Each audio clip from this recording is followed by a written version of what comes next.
Hi everyone, this is Concierge Linda, Connection Guide for Single Life Today. And I am super excited to be sharing with you Big, Bad, Beautiful Alaska. We have Alaskan expert Carole C with us today. She has been a guide in Alaska for many years, is well-versed in the entire state, and it's going to share with us a little bit about what we can expect to see when we go on tour in August, but just some general information about the area. And then we will take some questions from the group once we are done, or actually you can ask questions throughout as well. So Carole, I'm going to turn it over to you. Thanks, Linda. And I'd like to thank Single Life Today for giving me this opportunity to share with you what I love best, life in Alaska. And I have to tell you, I know only one of you is coming on the tour, but the reality is this is a great year to come. For those of you who still could make that decision, I would be making it, because the big cruise ships, which usually are in Southeast and then come up to here through Seward, which is part of our tour, the little town of Seward, but they come up through there to come up here to what we call South Central. They're not coming up here this year. The new law, which was enacted very recently, allows them to go from Seattle on a round trip, thereby bypassing Canada, which was one of the issues that we had. So those large crowds will not be descending on everywhere en masse. So this is actually a fabulous year to come here. And Alaska has done a huge marketing program saying Alaska is open, and our land tours are so busy. So that's a great thing. That's just a fabulous thing. So been introduced, you now know me. I'm a tour director here and a few other places. You of course know there are too many superlative words to describe Linda Donor, the concierge. You also now know that we met up here, and when we were both on tour, being based here in Anchorage, and we were roommates. We are also friends, we are colleagues, and occasional traveling partners. And I have another I want to talk to her about as well. That's right. So always on the move, which is a great thing. Now, neither Linda nor I have spent a winter up here. So in Alaskan lingo, we are not entitled as of yet to be called sourdoughs. And those are those who spend winters here, or year round, shall we say. The word for us, the rest of us out here, are chichacos. So I'm getting you right into the Alaskan lingo. But you know what? Not living here year round doesn't in any way dampen our enthusiasm or reduce our love for this vast, vast state, and our pleasure in sharing it with other people. I have gone over the itinerary. I understand that most of you are not coming on this trip, but do want to come on another trip if you are not going to make this one. And I'm actually going to treat it, I'm going to go through it as the itinerary. I'm going to talk about the places. I'm going to show some photos, and you'll be able to have a better idea of how the tour flows when you do it, and know a little more about the places, which are all wonderful, absolutely wonderful. Before I have a disclaimer, of course, there's a disclaimer always. The disclaimer is this: you know, this is a summer unlike other summers, and we all know the reasons for it. What that means to us specifically on this trip here in Alaska this year is that there's some questions, some very specific questions that we're not going to be able to give you answers to right now. We're not going to necessarily know right now in the very beginning of June that certain restaurants are going to be open or closed in May. Linda will have all that information long before the entire tour arrives. But right now, there's some information that we wouldn't be able to give you. So if we do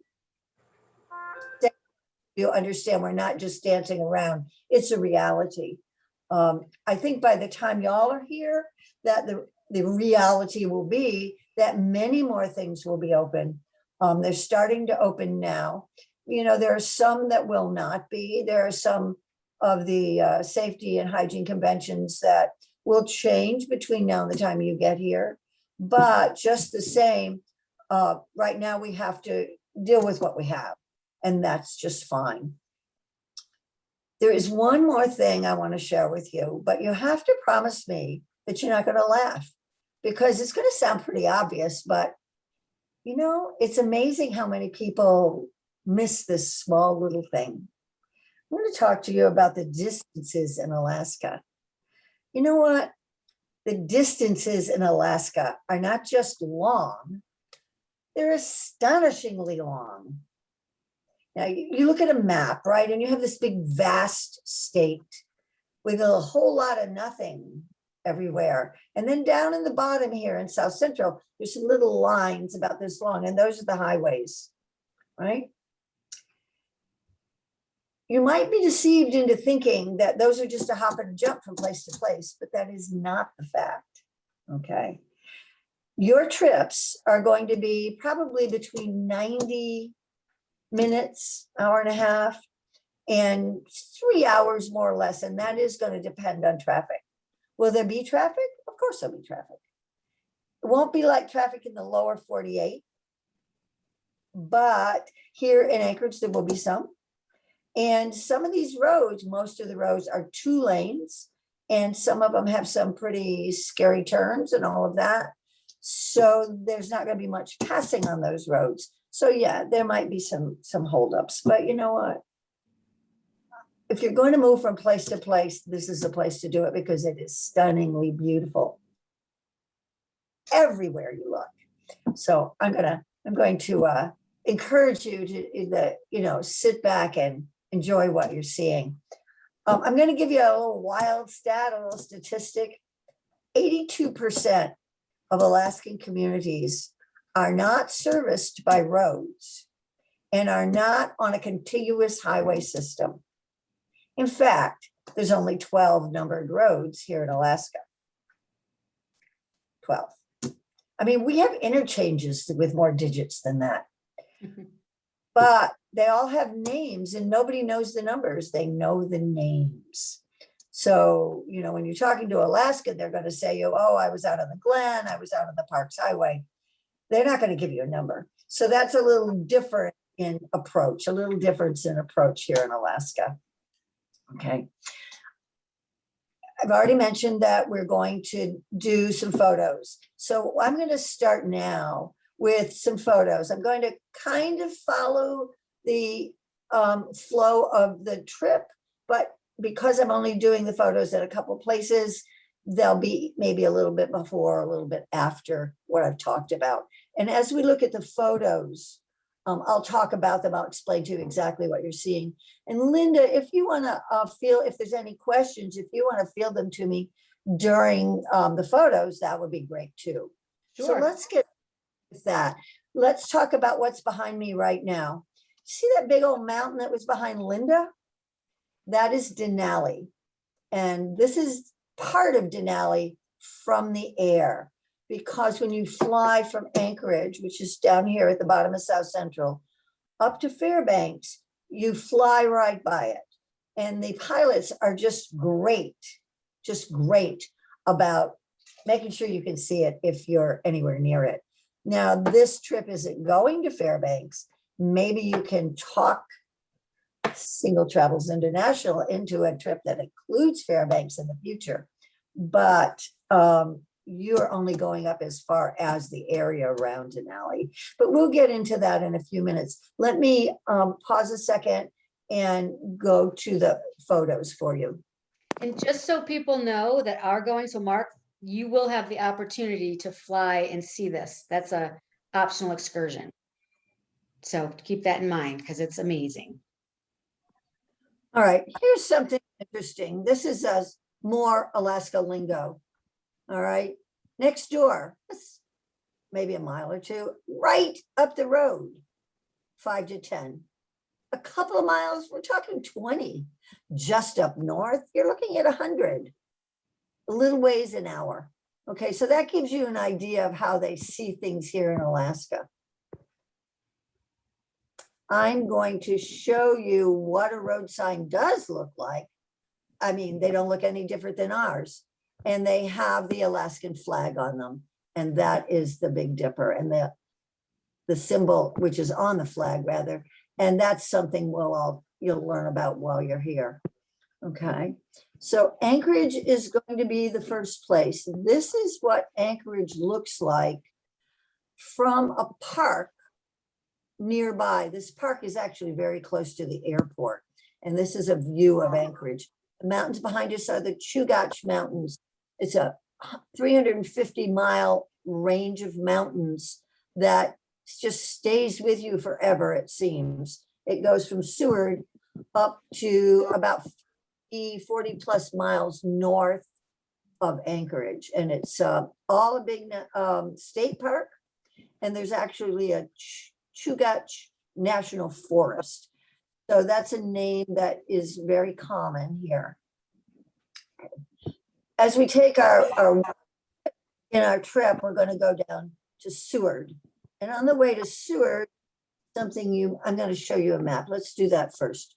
So here we have a map, Anchorage being pretty much in the center of the map.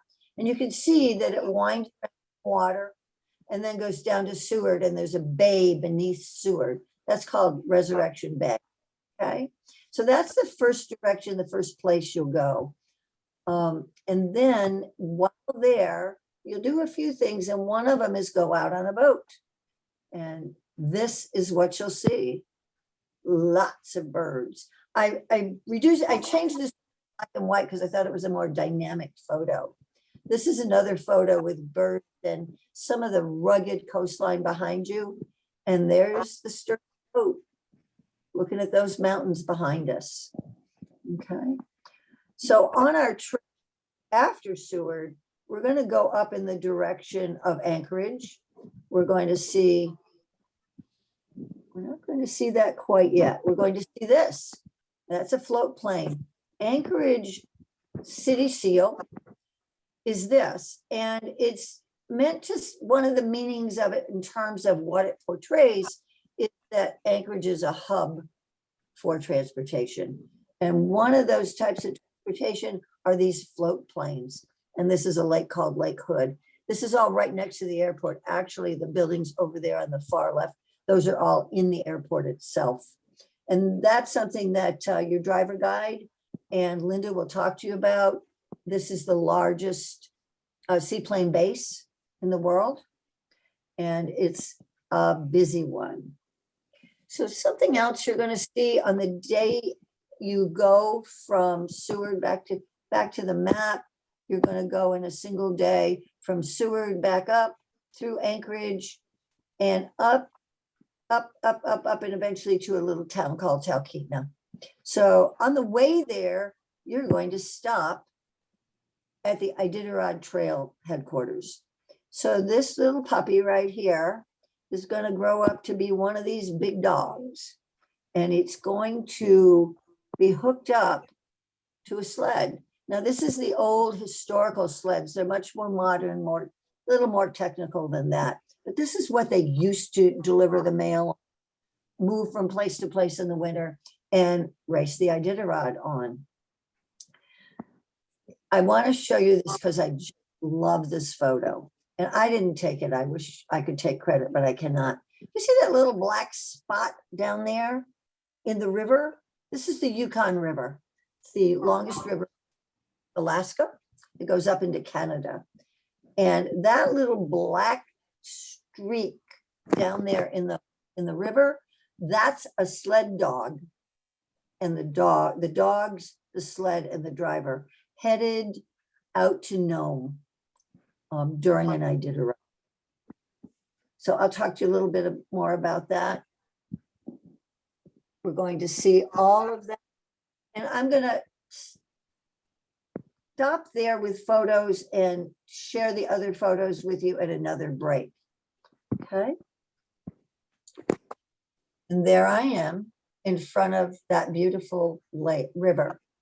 Okay, and this down here, this little black smudge, and you can see in the back is the driver, and then the dogs in the front.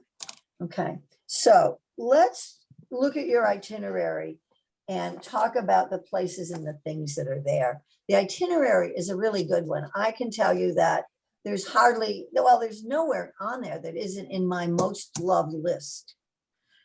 I would have a hard time picking out the best of these experiences because they're all fabulous. Okay, absolutely fabulous. So I'm going to go from place to place. I will highlight some of the experiences that you'll have. And of course, there's many more you can choose to have, but the ones that are provided for you within this itinerary. Okay. Again, feel free to ask any questions. Linda will field them to me. All right.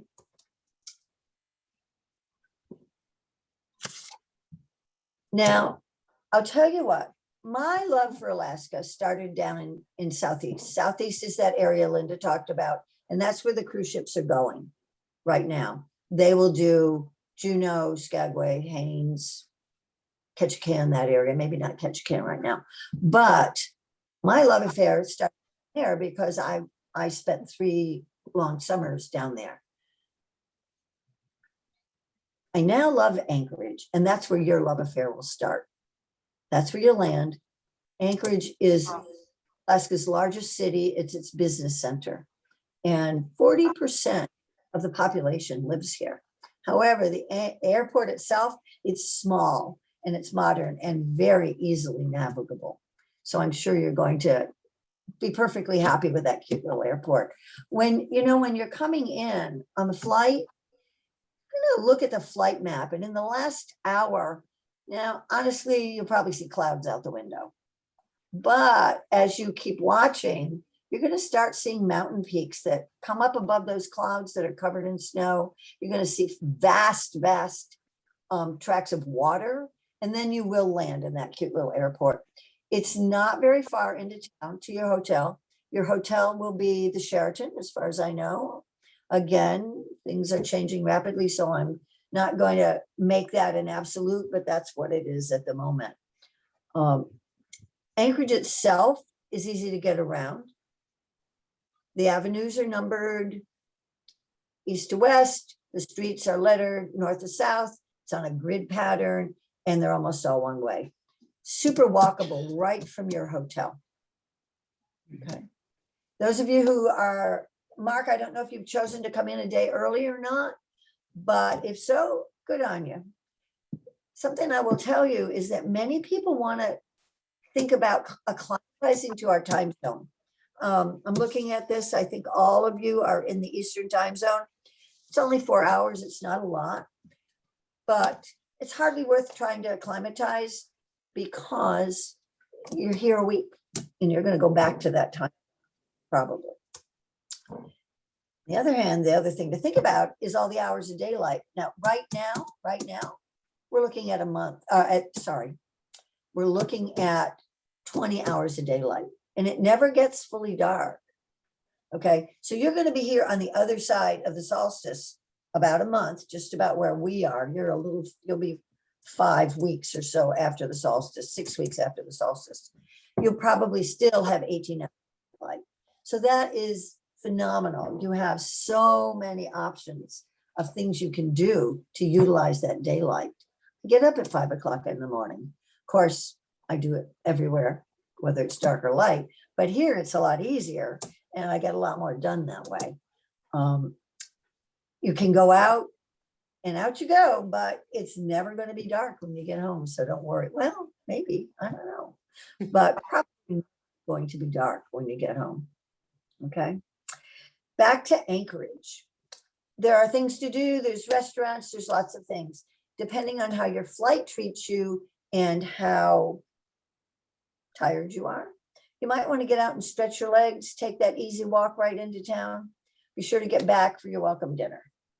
Okay. And then the next morning, off we go. We're on our southbound part of the journey, which I pointed out to you in the picture, down to Seward. Seward is often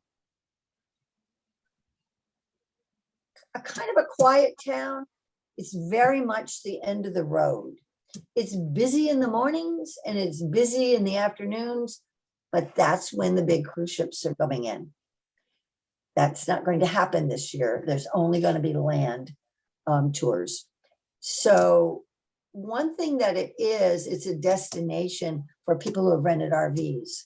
And there's a huge campground. And often that is just filled. There's some excellent restaurants. I'm going to fill Linda in on a few that she may not know of because they've come up since she was living here. And it doesn't really matter. You're going to find somewhere fun and nice to eat and things to do. Again, it's a very walkable small town. Get ready for tomorrow. Tomorrow you go out on a boat. It's a good sized boat meant to work in heavy weather, which we're not going to have, of course. But you know, one thing you will probably do on your way down, there's two things you'll probably do on your way down. One will be to visit the Alaskan Wildlife Conservation Center, which is a sanctuary for orphaned and injured animals. That is on the itinerary. Yes, absolutely. And so it's a lot of different animals. I mean, but most of them are animals specifically from the Arctic and subarctic zones. I mean, there's bison, and these are in fact wood bison, not bison, like there are down in the lower 48. There's members of the family, which the deer and antelope belong to, caribou, all of those are called ungulates. And there's a so ugly, it's cute little animal called a muskox. And that actually is just a prehistoric goat, but it's got these cute little horns and it's just got the ugliest face. It's cute. I like it. And so there they all are. Get up, not right next to them, but close enough. So once you're done communing with them, on you'll come down through one of the most stunning highways there is. And that highway is always in the very top of the most beautiful highways in America list. It is just gorgeous. Then out in the boat. So in that boat, you have options. You can sit inside, you can sit outside, either one. You can wander around, it doesn't matter. All right. But I'm going to tell you that your head is just going to be swiveling. Looking for whales, looking for walrus, looking for seals. There's going to be birds all around you. So it's going to be they will serve you some lunch, probably back on the way back up. When you get in, time to take advantage of all those hours of daylight. There's a sea life center that is amazing, just amazing. There walks around, there's a mural trail, and there's a hike up Mount Marathon, which is an idea. Hikers, anybody? So that, you know, it's a lovely little town. I hope you like it as much as I do. All right. Following morning, northward. It's not just an end of the road town, it's the end of land. Okay. On that side of the Kenai Peninsula, there's no more land. That's it. Now you've taken the boat further down, you've gone along the shoreline, and all of that will be Kenai Fjords National Park. If you have a passport, you could have gotten it stamped at Exit Glacier, where you hopefully will have stopped on. That's very the issue this year, and for those of you who do decide to come this year, the issue they're probably, the ranger stations may not be open, although we've asked and they're not answering. They're just saying, well, we don't quite know, but there will be people on duty to help. There'll be rangers outside, but maybe the facilities might not be open. And that's what I'm saying. That's what we just don't know right now, because it's likely to change between now and then. So off we go northward. Going to go up to Anchorage and eventually through Anchorage, going our stopping point is a little town called Talkeetna. But before then is when we're going to go to the trail headquarters, the Iditarod trail headquarters. If you don't know about the Iditarod, it's so worth learning about. It's just an amazing race. It's called the Last Great Race. Hang on one second, I'll be right with you. It's called the Last Great Race. And it's the men, it's the sleds, it's the dogs. They will teach it all to you. Going on, you're going to be in Talkeetna. Talkeetna is this hippy dippy little town that is just fabulous. It's just fabulous. And there's plenty to do. All right. The following day, late start on the train for a lunch train taking you up to Denali. Lunches will be great. I promise you that.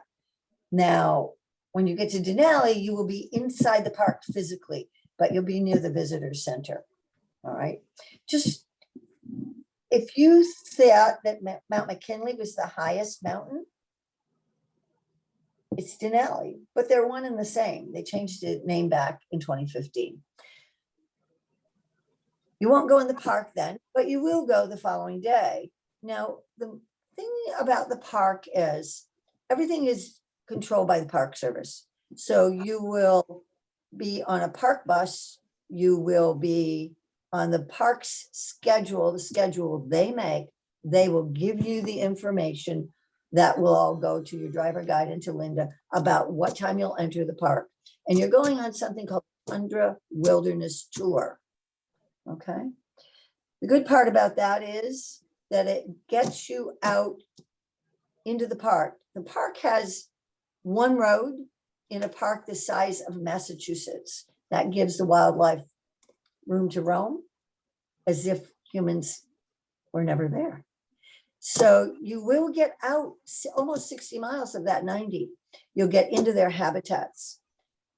The question being, really, are you going to see wildlife? Are you going to see bear? Are you going to see deer? Are you going to see caribou? Are you going to see hoary marmots? Are you going to see wolves? Who knows? Wildlife is just that. They're wild, they're unpredictable. So that's the hope that everybody has when they go into the park, that they're going to see bears, that they're going to see everything. We hope the same. I wish you the best on that. It does really depend on what's going on in the day. We'll find that out. Okay. The drivers are great. They are knowledgeable. They are aware of environmental issues, and they will help you tremendously in spotting these various creatures. They'll also be fairly Alaskan, even if they aren't, if you know what I mean. And that'll include the women. That'll definitely include the women. So there you are. There is the highlight of your tour right there, what everybody aims for. Following day, off we go. Back to Anchorage. I'd like to do another quick photo shoot here for you, and then we'll wrap up, okay? Find mine. So I'm going to blow off my camera, and I'm going to pull up some other photos to show you. And I'm going to do a very quick overview of weather, what to wear, and a couple other things, and then we'll take questions. So we are thinking about, what are we going to see? All right, so in Talkeetna, which is small and darling, you're going to see, welcome to beautiful Talkeetna. This is one of the restaurants, quite funky. This is one of the optionals you can do. You can take a plane up to Denali. Here's me on a glacier, drinking glacier water. How about those animals? What are we going to see? Well, before you see the animals, you're going to see the train. That's what's going to take you up there. There it is underway. Let's look at some animals. Here's a darling little bear cub waiting for its mom, who's trying to hurry him along because there's somebody mean behind them. Here is a beautiful, beautiful blue trying to escape, of course. And over here, I have one more animal. And Linda will recognize this photo, and I will be totally transparent and tell you that this is not in the park, but it is a bear. Yeah, Linda, recognize that? I sure do. That was awesome. We were in, I'll let you tell them. Okay, Linda and myself and a couple other people went to Kodiak. That is a Kodiak bear. And we were parked right across the road, and this bear, we watched him amble up in our direction, and then he crossed the road right in front of us. So although you won't see a Kodiak bear, which is just a bigger version of brown bears, you will see brown bears, okay? Let me see if I have any other fun animals here. I don't, but I would like to show you. What would I like to show you? I like to show you a sign that I love to see. How's that? That's across a river where we go often. And then I'm going to finish up with this, a picture of the flag, and then we'll do some more talking. Here we go. And I'm going to leave it to your driver guide and Linda to explain that history of that flag, because it's a neat history. Okay. So I've gone through the itinerary fairly quickly, but giving you some ideas about what you're going to see, what there is to do. There are certainly plenty of other options out there. I want to just address the weather. It's always a question. Now, my question is, does anybody ever listen to the weather? Do they ever believe it? And the answer is, can I hear a big No. oh no? Well, here's how I look at it, and Linda can agree to disagree, or she can agree. The weather in Alaska tends to change about every 50 miles. There is a reason for that. There's a good reason for that. About every 50 miles, another topographical feature, whether it be another set of mountains, a river through a big valley, various things that are going to change the weather patterns. Denali itself has its own weather. It creates its own weather. It's so tall. So the thing to do is just be aware of that. Even if you're not going anywhere, the weather's likely to change. Of course, that brings out the question, what to wear?